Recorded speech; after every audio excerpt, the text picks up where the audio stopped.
Jamie Thomas is a professional skateboarder. And I don't just mean that he's pro, I mean that he's professional. He's motivated, he's serious about what he does, and he's a guy that I've personally fought with in the past. We'll talk about all that coming right up.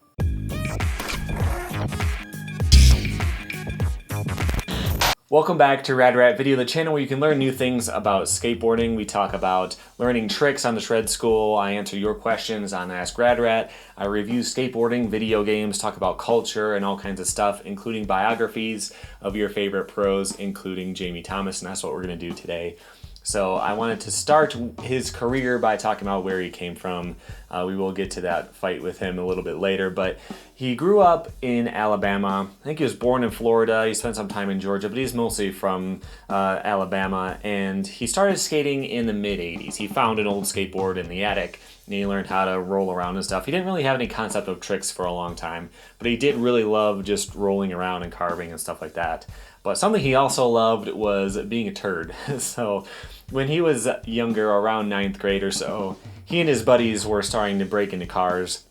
Well, they were checking door handles to see what was unlocked and then just helping themselves to things that were inside the cars, which is bad enough, but they eventually escalated and got worse and worse. They got to a point where they were ripping off stereos and selling them. Instead of just taking stuff they wanted, they were stealing stereos to sell them, to buy mostly beer and cigarettes probably. But yeah, he was definitely not going down a very good path. But what happened is he got in a little bit too deep.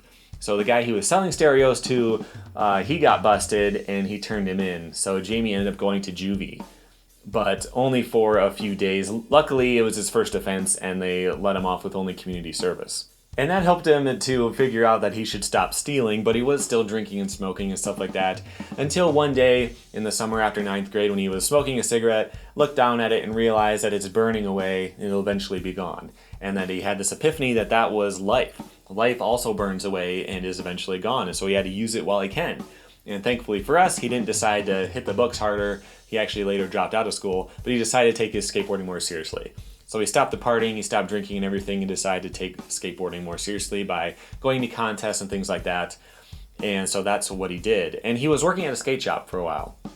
And he was the buyer. He was buying boards from Deluxe, mostly Real decks. And so he had a lot of fans over at Real from buying so many of their boards, and he got on Flow for them, which was kind of cool. So in exchange for getting free boards from Real, he was sending them an updated sponsor tape pretty much every month. It would be him skating around in a driveway, eyeing off his friend's porch or whatever, skating in a mini ramp in town, that kind of stuff. But there's this one that really sticks out and will be important in a little bit. He made this scene of him skating completely naked. So he did this line, he ollied over a fence, did some stuff on flat, did like a Benihana, and stuff like that, and he says that it was very graphic. He was like flopping around and doing all kinds of stuff like that, and he was 16. So this tape is probably illegal to own, but remember that because it's going to come back up in a little bit.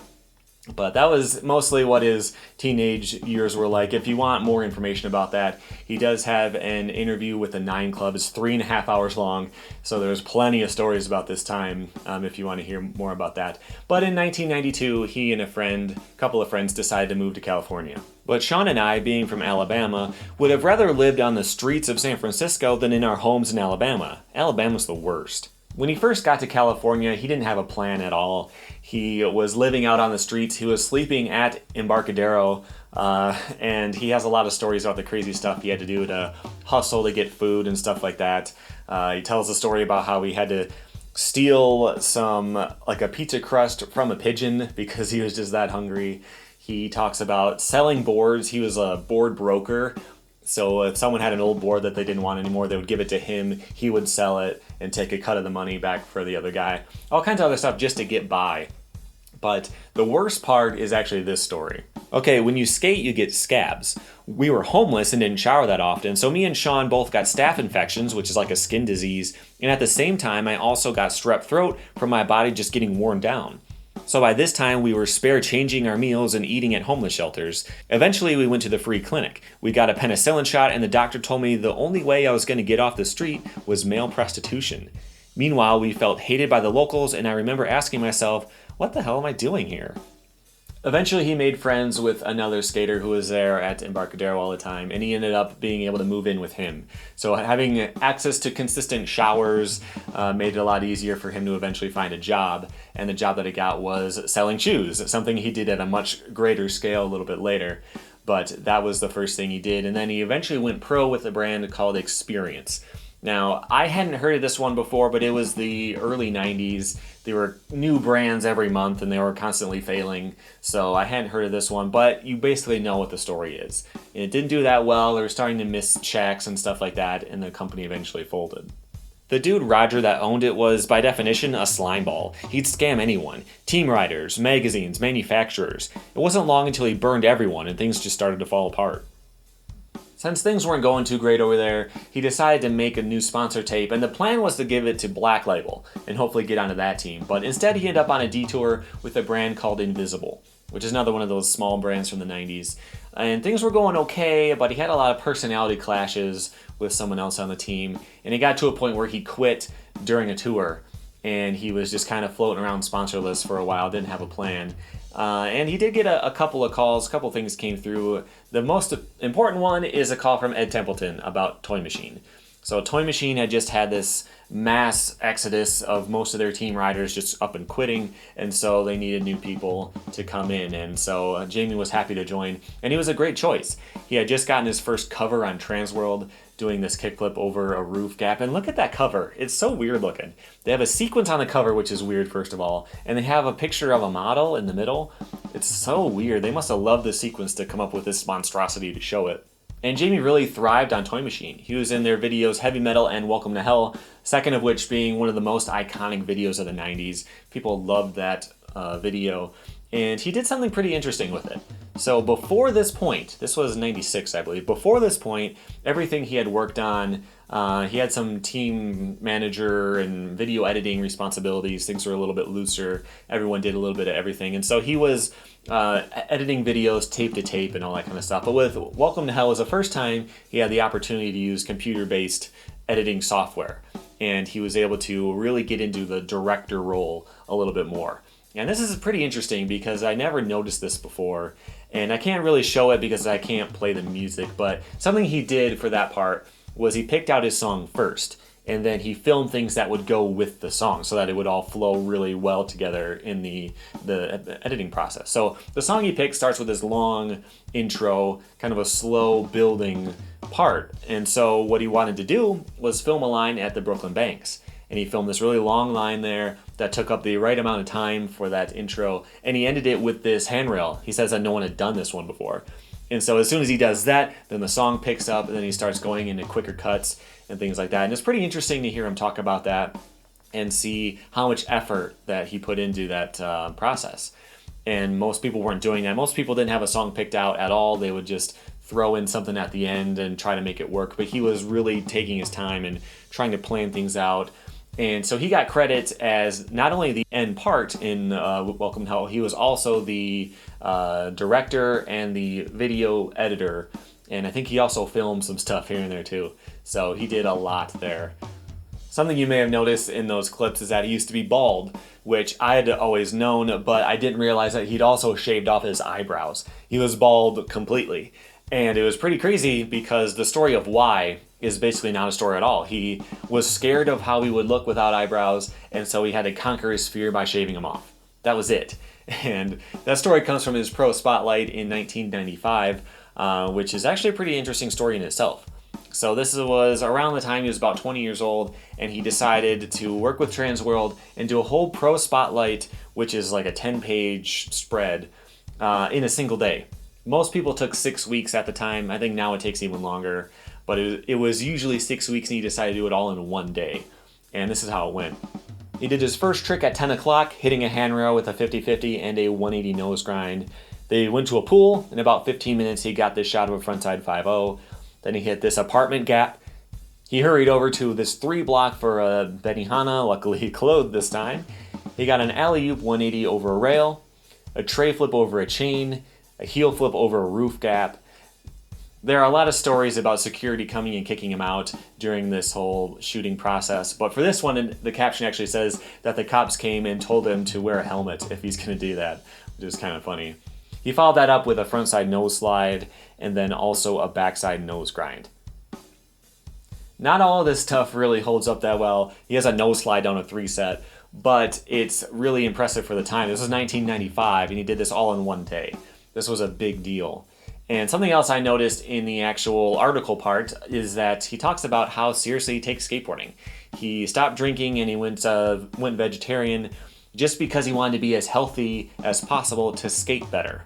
You know, like that's really impressive. That's a lot of dedication to skateboarding that he went through. But one thing he completely failed at was this career goal that he says right here. I want to have a short and hard-hitting career.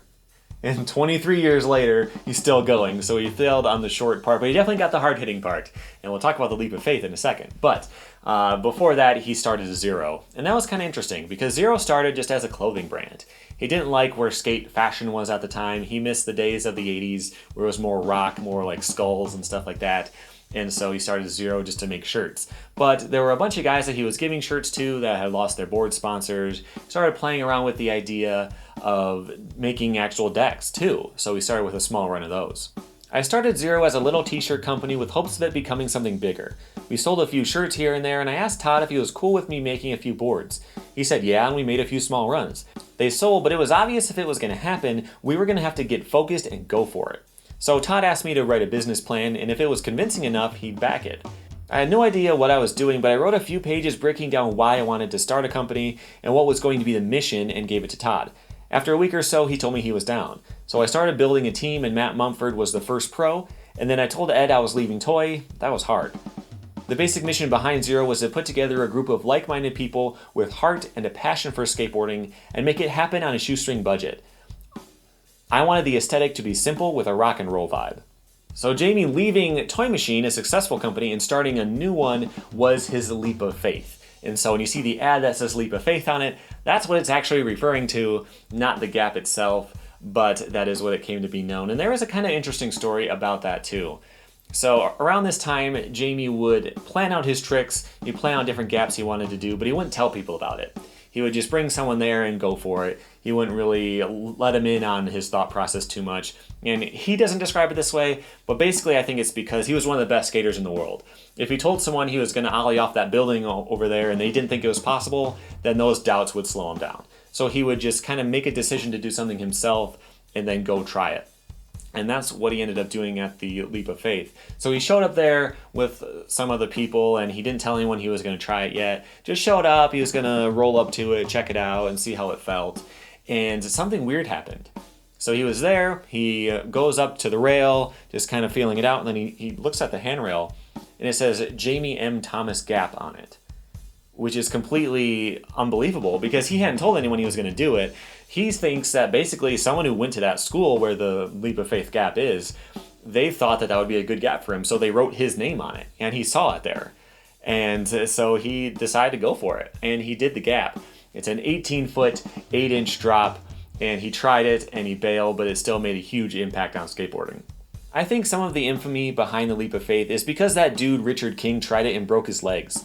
Comparing it to what people are doing now, I think some of the stuff Scheckler's kickflip seems to be almost as big as a leap. I don't know if it'd ever be common, but I think if it was still around, Scheckler could do it. So Jamie was one of the best skaters in the world. He was also the team manager. He was responsible for keeping everyone motivated and organizing skate missions and stuff like that, and that's how he eventually got his nickname.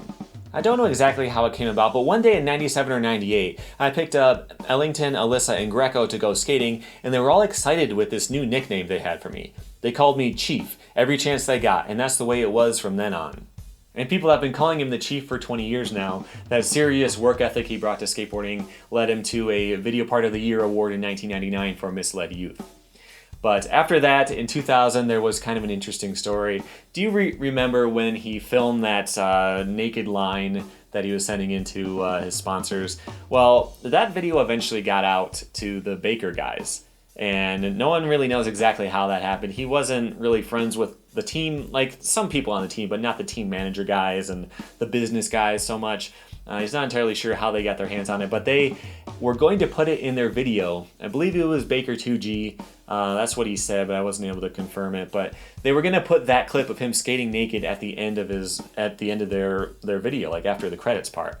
And he heard about that, and he was kind of freaking out about that getting out. Luckily, he had just signed a shoe deal, so he had a friend who was a lawyer who had looked that over. So he talked to that friend to try to figure out what he should do in this situation. And they said they are absolutely not allowed to use that footage of you without your permission, maybe not even legally at all since he was 16 and naked. But what he had to do was tell them that they had to take it out. And so he did that. He called the Baker business manager guys and told them that this was not permittable and all that kind of stuff. And luckily for him, they had run into some issues with the production. So the video wasn't out yet. They were about to send it out for duplication that day, but they had run into some other problems. They were having trouble with the rights for one of the songs or something like that. So it had been delayed a little bit, and luckily he was able to get them to take it out.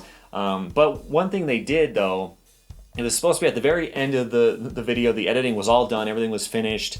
So what they had to do was, instead of taking it out, they just replaced it with a black screen. And it says something like, skateboarding's gotten so serious that this screen has to be black. I wasn't able to find this clip. In the versions that I found uploaded, it goes to the end, cuts to black, and then they just cut off the end. There might be another 2 minutes that people just don't upload. But it might have been a different video too. It was definitely one of the Baker ones. Let me know if that's wrong below. But still, can you imagine how that would have gone? Jamie's a successful business owner at this point, and a rival company is going to put out a video of him naked. Like, that's pretty ridiculous. He thinks that they just thought it was funny, but maybe they were doing it as a business thing, you know? They're trying to discredit him, make him look bad or something. We don't know for sure, but it's just very good for Jamie that this didn't come out.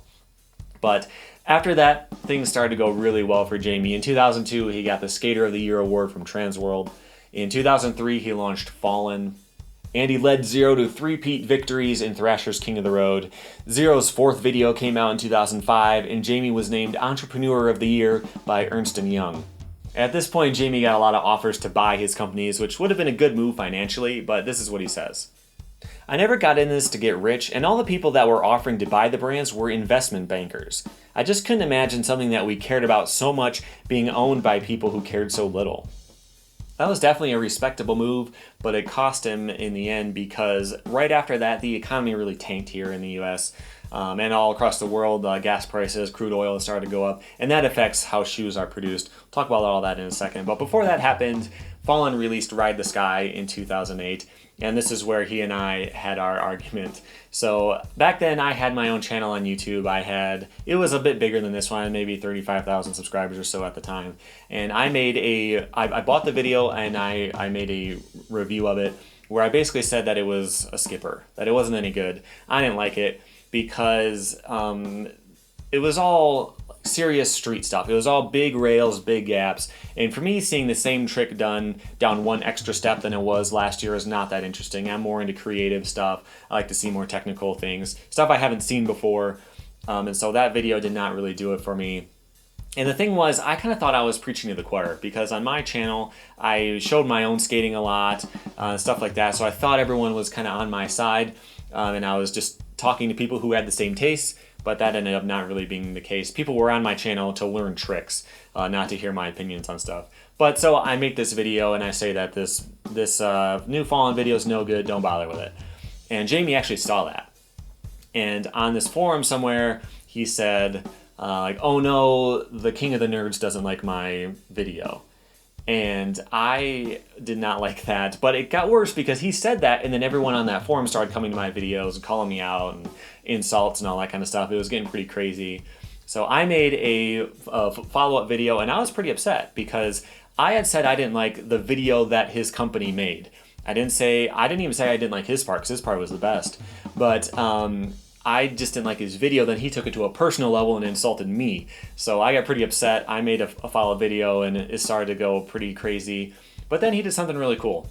He sent me a personal email through YouTube. He approached me to apologize to me, which was pretty crazy because I was 20. I was just like, trying to stick it to whoever and just being angry about nothing for no reason, basically. And I didn't like the video. I genuinely didn't, but I really took it a bit too far with that. But he came to me to apologize and to explain why he was frustrated. And he says essentially that he had a whole team of people working for 2 years on this video, and that it was difficult to see someone just dismiss it and say that it's no good and for no one to buy it. And after all that, I felt a lot better about the situation. He was very polite, very cool, and I felt good about the way he handled it. So I walked away with a ton of respect for him. So Jamie, if you're watching this one too, sorry about all that, but I'm glad we were able to put that behind us. But so that's how that went. After that, I was going to make another follow-up or something, but then his company copyright claimed my videos and took them all down. So I don't know. I just let it be and just kind of forgot about it after that. But that is my fight with Jamie Thomas, and he was actually really, really cool about it. But about that time, I found a quote about him talking about his forum days and everything. This is not about me because I wasn't on the forums, but still it might give you a little bit of an idea about what was going on at the time. The message board battle catapulted me into the information age. I'd never dealt with the hostile environment of the message board community, and I didn't know the first thing about how it worked. I spent about 8 hours a day on the message board for over a month. I wouldn't go to sleep at night until every claim was addressed and no one else was posting. It was like I spent a month at a self-realization temple dealing with a whole lot of hate and false rumors. I think it was more comparable to the way I felt upon arriving at EMB. Obviously more extreme, but similarly, it taught me a great deal of humility. But after a few years, Fallen started to come into some pretty difficult times. Not because of me, I may have lost them one sale or something, but they did have some serious problems that came up. They actually lost 2 seasons worth of shoes for different reasons. 1 year a factory burned down and they lost that whole season's worth of shoes. And then a different time, as the shoes came overseas, they got moldy. And so you can't clean off mold. It doesn't, they're garbage at that point. And that happens to shoe companies sometimes. If the conditions are just right or just wrong, humidity is just right and all that stuff, then the shoes will come in and be moldy. It's happened to other shoe companies too, but a huge problem to lose those. And it goes a little bit more than just the lost sales. If, companies, different stores and everything are relying on you being able to supply them the right amount of shoes every month and suddenly you can't, it gets pretty difficult to maintain partnerships and everything.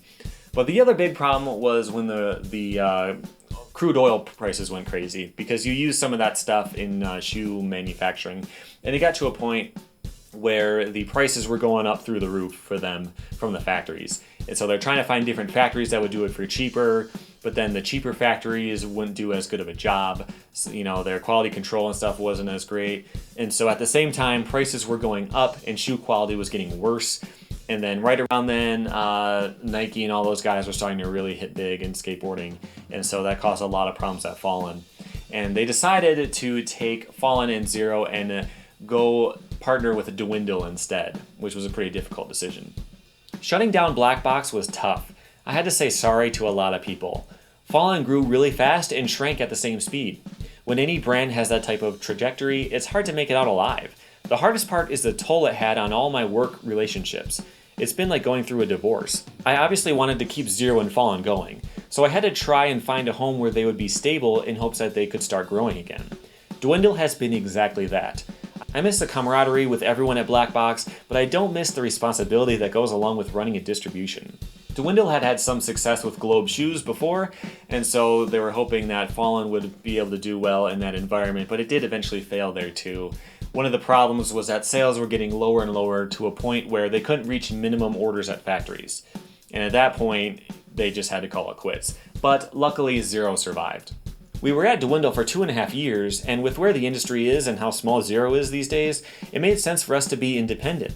The support we received from Dwindle was awesome. It helped us regroup and stabilize the brand, but I feel we lost touch with some of the retailers and elements of the business that need personal attention. We have a really small but solid crew now, and everyone weighs in on everything we do. It feels the way it did when we were first getting started. So that was really encouraging to read. It's good to see that they were able to go independent again. Jamie talks about how, although Dwindle was great, having the more layers of corporate structure made it slower. It was tougher for them to be able to react to things a little bit quicker, harder to maintain personal relationships with different skate shops and all that kind of stuff. So they were able to go independent that way. And now Zero is going to come out with a new video called Damn It All, and Jamie is going to be in it. And when asked if this was going to be his last part, he says, "Nah, this won't be my last part. I don't think there's any benefit of setting a finish line. I'm enjoying the journey, and I intend to keep it going till I got nothing left to give." So yeah, he definitely failed on having a short career, but it is good to see that he's doing well, and it's good to see Zero's doing successfully as well. But that's his deck. What about shoes? What is he doing instead of Fallen? Well, he joined a company called Stray. And him and the Muska are both part owners, but they're not actually managing anything. It's being run by a guy named Angel Kabata, and he was the founder of Crew and Supra, so he's got a lot of experience with clothing companies. And the idea behind Stray is that it's more budget focused. They don't have any shoes that cost more than $60, which is pretty interesting. I haven't tried any of them. I can't give you a review or anything, but it might be something I'd be interested in the future. But that's pretty cool. And he does have another business, sort of. It's called Garage Days Collection, and it's an idea where Jamie and now other pros have joined in as well, are selling off their old stock. So their old decks, if they have duplicates, they'll sell a bunch of that stuff. Decks, shoes, posters, everything.